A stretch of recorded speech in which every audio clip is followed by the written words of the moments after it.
Yeah, so this is not clickbait, guys. We've actually never had boyfriends. Yeah.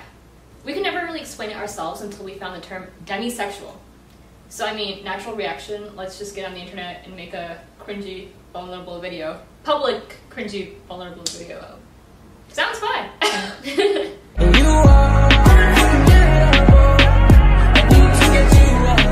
Hey guys, it's Poonam and Priyanka. Welcome back to our channel. We put up new videos every single weekday from Monday through Friday, so subscribe and stay tuned. So this is kind of like an awkward topic for us. Like literally trying to explain this to somebody who we just met is like so cringy for me. I have to like literally just run away. I don't know how to do it. It's not cringy anymore to me, but it used to be. Like it used to be like a point of like real sensitivity where like you just would feel like crawling in a hole if you talk about it with anybody. Yeah, you just feel really awkward discussing these things with like people you just met. I feel like I'm much more comfortable now, but I was like that. Good for you! Yeah, we've never really even explained it to our family and friends because we never knew that there was a word for it until a couple weeks ago. And that word is demisexual. So we just recently found that word and we're so excited about it because it literally describes us to the T. And we didn't think that there was a word like that. So we're just like, this is really cool. Yeah, I mean, we honestly thought that we were some kind of weird alien species from a different planet until we found people who related to this as much as we did. This is what demisexual means. According to asexuality.org, a demisexual is a person who does not experience sexual attraction unless they form a strong emotional connection with someone. So basically, sexuality exists in a large spectrum rather than absolutes, and there's more than just homosexual and heterosexual. There's also sexual and asexual, which means not having a sexual attraction towards anyone or anything. So demisexual is kind of like a middle ground between sexual and asexual. So we know there's people who are probably like sitting here thinking right now, are you sure demisexuality exists? Like, is that a thing? Are you just making stuff up? Like, are you trying to be special or something, like extra? And I know what you're thinking, you're probably just like, okay, well that sounds pretty normal. Like, I think most people want an emotional connection before they're attracted to somebody. But it's actually not the case a lot of times. Like, normal people can be attracted to someone even if they're not emotionally connected. So it's basically something that's wired into you, something that you couldn't change even if you tried. Like, people give us so much credit, you know, for being so morally upright and like all this stuff. People usually assume that we're like very goody two shoes, like morally upright. Which, I mean, we're not like bad girls over here, bad gal. I wish we were, but we're not. But try to be. Basically, yeah, we're not just pious and morally upright. It's actually something that we can't change. Yeah, it's like, if I could change it, we both might have changed it by now. Because honestly, for all 25 years of our lives, we have felt so abnormal and awkward about this that it's just like, probably would have changed it by now if you could. Yeah. Now, I don't think you guys understand. This is the generation of the hookup culture. Like, down in the DM, Netflix and chill, Tinder. Yeah, and we basically skipped out on all of it. Like, even when we went to college, everyone was, you know, like, hooking up, whatever. We just kind of skipped out on all of it. I mean, we were friends with everybody, so it's like, yeah, we never judged our friends for any of it, for anything. And we always had a great time with them, partying, even though we didn't hook up and stuff like that. But yeah, it was just kind of weird. Like, sometimes we felt a little abnormal, you know, like, especially in college. We always felt super abnormal. Yeah, we felt really weird about it. Like, sometimes, like, you know, we tried. Like, we were just like, okay, let's get Tinder. So both of us had Tinder on our phones, and I swear to God, we deleted it 30 minutes afterwards. We would always go out, like, to the clubs, and then, you know, all our friends would be, like, hooking up at, like, whatever, 1 a.m. And then me and Poonam would just go home. And, you know, like, we were, like, those kind of mysterious people that just, like, went home, and they're just like, what do you have at home? So mysterious. So mysterious. Being mysterious is better than being lame, guys. Anyway, so we were super mysterious and we went home, and the reality of the situation was we would go home and make tea. And it wasn't even like green tea, guys, it was like the really fabby Indian chai. So, yeah, that was us. We went home and made chai instead of making out. Nothing has changed.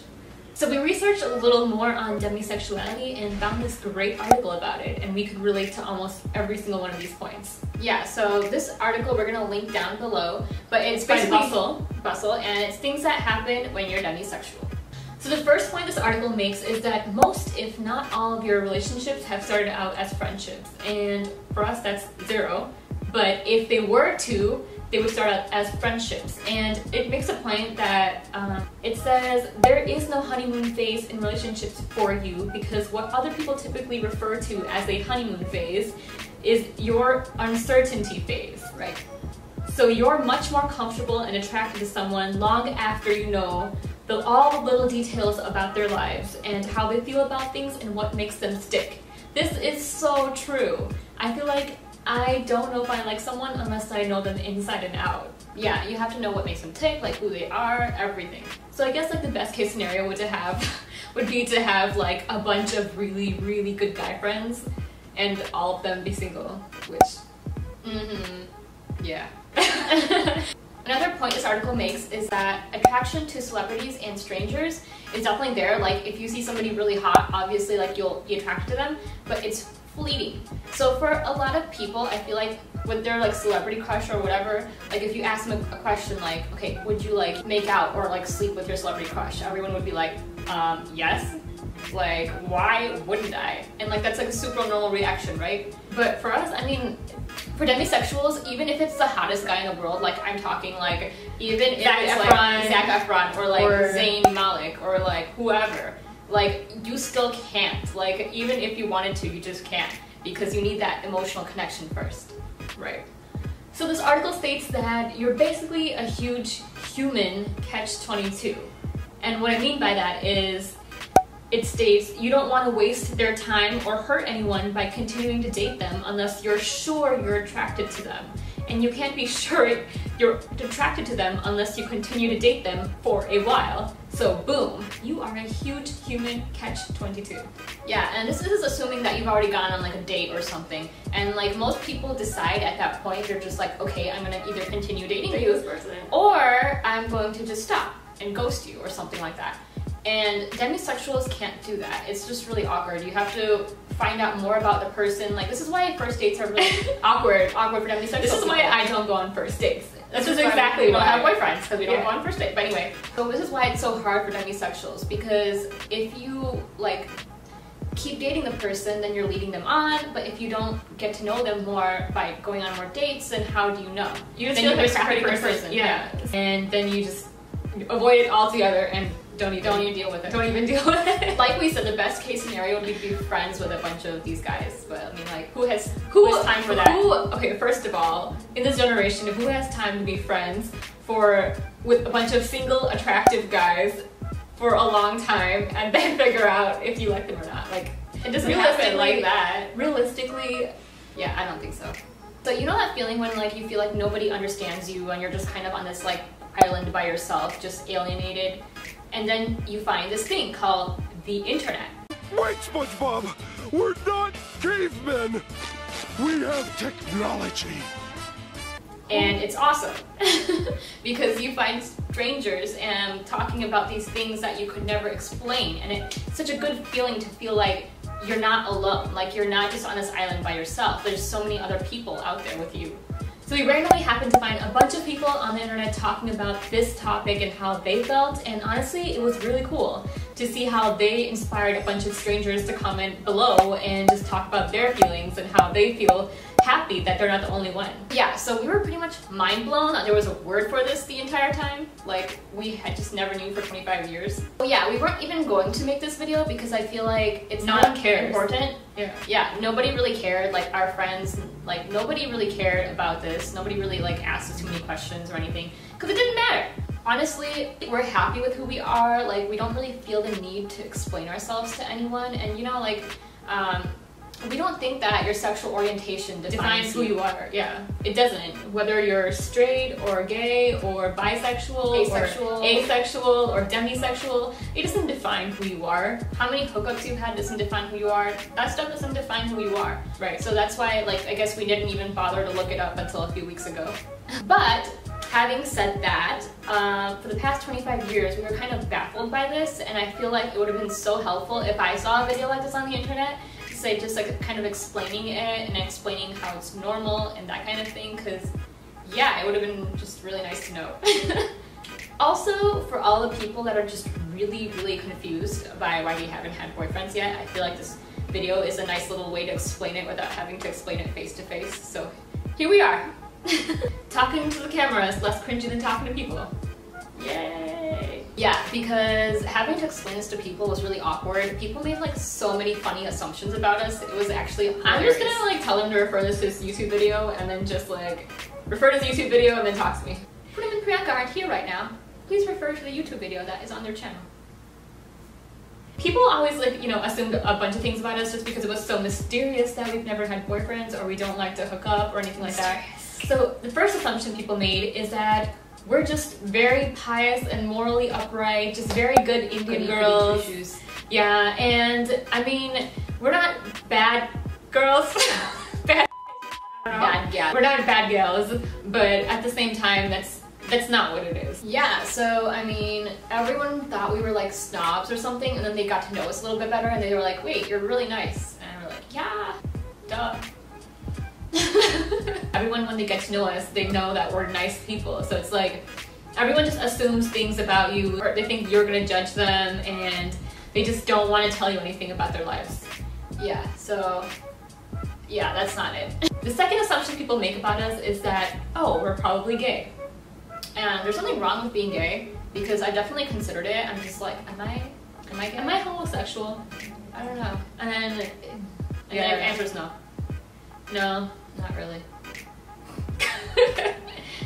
Women are pretty magical, to be honest. A third assumption that we kind of self-inflicted was that we're asexual, because we found that term and we're just like, okay, well, this is the closest thing we can find right now, but it's not true, so I don't know. It's not true because you still feel attraction towards people. When you're asexual, I feel like you just don't feel any attraction towards people, and that's not true for us. So yeah, we told this to our friends because we didn't know what else to say, and they were just like, okay, that's kind of weird, but whatever, it's cool. I mean, that wasn't it either. So the next question you're probably thinking is, okay, so you guys first need to have an emotional bond with someone before you're attracted to them.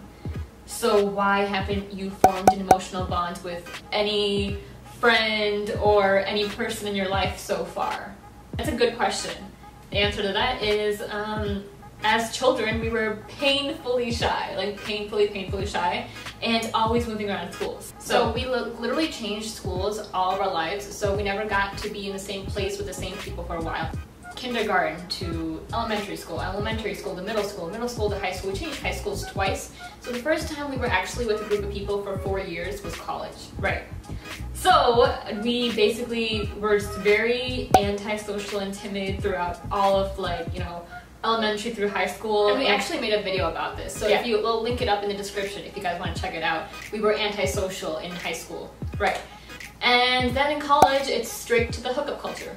Yeah, so two extremes. Going from like being like really shy and timid to going straight to the hookup culture. Right. Yeah, so it was like quite a transition. And we went to a pretty crazy school too. We went to the University of Illinois, which is like one of the top 10 party schools in the US. I mean, we had a lot of fun. Yeah, we had a lot of fun. Not like we didn't have a lot of fun, but we just didn't hook up. Yeah, I'm not gonna lie, college was some of like the most fun times of my life. Like, it was a lot of fun. We honestly, like, our favorite thing to do, obviously, is like just go and dance. Like, that's all we did. We just went and danced. And it was a good time. Yeah. So yeah, this like whole thing never really mattered to us. So I guess what I'm trying to say is that you shouldn't let anyone or anything define you, especially not your sexuality. So that's why we are old and have never had boyfriends yet. Okay, mid-20s is not that old, but I have to admit it's a little old for never having had a boyfriend or relationship. Dude, do you realize how people are getting married up in here? Do you realize how young people start these days? Like, yo, there are people in like elementary school and like middle school who have had girlfriends and boyfriends. Still more experience than us. Yeah, it's kind of weird because now we see all our friends getting married and stuff, so we're just like, wow. It seems like I feel like I'm in 8th grade right now, like watching like these grown-ups get married. Yeah. And honestly, the best case scenario is make a lot of guy friends and get to know them really well. Hopefully somebody has time for that.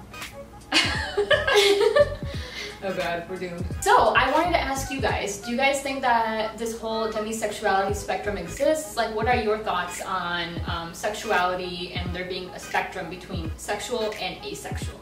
Do you believe us? Like, do you think it's a real thing, or do you have other opinions? Especially if you don't agree. I want to like just like have a conversation, and we want to hear your opinion about it. Yeah, so leave us a comment below and we'll be responding to every single comment. Thanks guys!